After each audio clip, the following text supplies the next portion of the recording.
शुभ सवेरा class 8 पाठ तारों की दुनिया। ये पाठ प्रसिद्ध लेखक और खगोल वैज्ञानिक श्री जयंत विष्णु नार्लिकर के लेख पर आधारित है। ये तारों की दुनिया में तारों से संबंधित जानकारी बहुत ही रोचक होती है। सूर्य से भी अधिक प्रकाशवान होने पर दिन में तारे क्यों नहीं दिखाई देते हैं, वो उससे प्रकाशवान कैसे होते हैं, और ध्रुव तारा अटल कैसे है, इससे संबंधित पौराणिक कथा क्या है, विज्ञान से इसको कैसे जोड़ा जा सकता है, इन सारे प्रश्नों का उत्तर देता हुआ ये पाठ है तारों की दुनिया। खुले आकाश में सूर्यास्त होने के कुछ देर बाद हमें तारे दिखाई देने लगते हैं।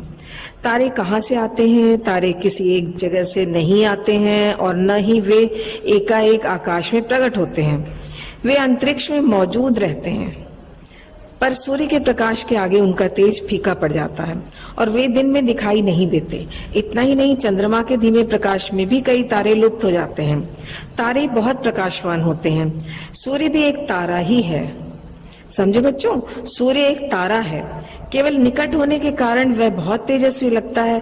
जैसे 100 वॉट पावर के बल्ब को 1 फुट की दूरी से देखने पर हमारी आंखें चकाचौंध हो जाती हैं, चौंधियाने लगती हैं। ठीक है, हम लगातार नहीं देख सकते, किंतु वही बल्ब 100 मीटर की दूरी से देखने पर कितना मंद लगेगा। मंद मतलब धीमा लगेगा। इसी प्रकार आकाश में दिखाई देने वाले तारों में कई तारे सूर्य से भी कई गुना प्रकाशवान हैं, लेकिन बहुत दूर होने के कारण वे मंद लगते हैं। चंद्रमा में खुद का प्रकाश नहीं होता है, वह सूर्य के प्रकाश से चमकता है।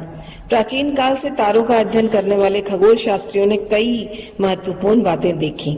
उन्होंने देखा कि अधिकांश तारे सूर्य की तरह पूरब से उदय होकर पश्चिम दिशा में अस्त होते हैं। इसलिए यदि आप कैमरे का शटर रात भर खुला रखकर आकाश का फोटो खींचेंगे तो आपको फोटो में तारे नजर नहीं आएंगे। वहां नजर आएंगी गोलाकार परिधि, अर्थात ग्रहों के घूमने का एक वक्र मार्ग। वक्र मतलब टेढ़ा। यदि फोटो उत्तरी गोलार्ध में खींचा जाए तो आप देखेंगे कि एक तारा ऐसा है जो परिधि में घूमने के बजाय स्थिर नजर आएगा। वह ध्रुव तारा है, जिसको हमारी पौराणिक कथाओं में महत्वपूर्ण स्थान प्राप्त है। एक कहानी जुड़ी हुई है बच्चों इससे। राजा उत्तानपाद की 2 रानियां थीं, सुनीति और सुरुचि, जिसमें सुरुचि उन्हें अधिक प्रिय थी। वो उसको अधिक मानते थे। एक दिन सुरुचि के पुत्र उत्तम को अपने पिता की गोद में बैठे देखकर सुनिधि के पुत्र ध्रुव ने भी वहां बैठना चाहा, क्योंकि उसके भी तो वो पिता थे, परंतु सुरुचि ने उसे वहां से जबरदस्ती हटा दिया। इस घटना से क्षुब्ध होकर, दुखी होकर बालक ध्रुव ने भगवान शंकर की कड़ी तपस्या की। आखिर भगवान प्रसन्न हो गए और बोले, बेटा वर मांगो। तो ध्रुव ने ऐसे स्थान की मांग की जहाँ से उसे कभी न हटाया जा सके, क्योंकि उसके पिता की गोद से उसे हटा दिया गया था। तो उसने यही वर मांगा।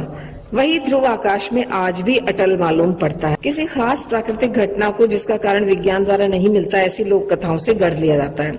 लेकिन जैसे जैसे विज्ञान उन्नति करता जाता है, कारण मिलते ही जाते हैं। फिर लोक कथा केवल एक मनोरंजक कहानी के रूप में ही रह जाती है। ध्रुव तारा अटल क्यों प्रतीत होता है? ऐसा क्यों लगता है कि वो नहीं हिल सकता? ये सभी परिधियां गोलाकार क्यों हैं? 2000 साल पहले यूनानी निरीक्षकों की यह धारणा थी कि पृथ्वी के चारों ओर ब्रह्मांड एक गेंद के रूप में फैला हुआ है और वह गेंद एक धुरी पर घूमती है। इस धारणा के अनुसार सारे तारे इस गेंद पर चिपके प्रकाश स्रोत हैं, जो गेंद के साथ साथ घूमते हैं। ध्रुव तारा गेंद की धुरी पर होने के कारण नहीं घूमता। अच्छा बच्चों, एक गेंद को किसी भी व्यास के चारों ओर घुमा कर देखो, गेंद की सतह पर 2 बिंदु ऐसे, 2 जगह ऐसी मिलेंगी जो कि हमेशा स्थिर रहती हैं। तो ये तो थी ध्रुव तारे से संबंधित कहानी भी और उसकी वैज्ञानिक स्थिति।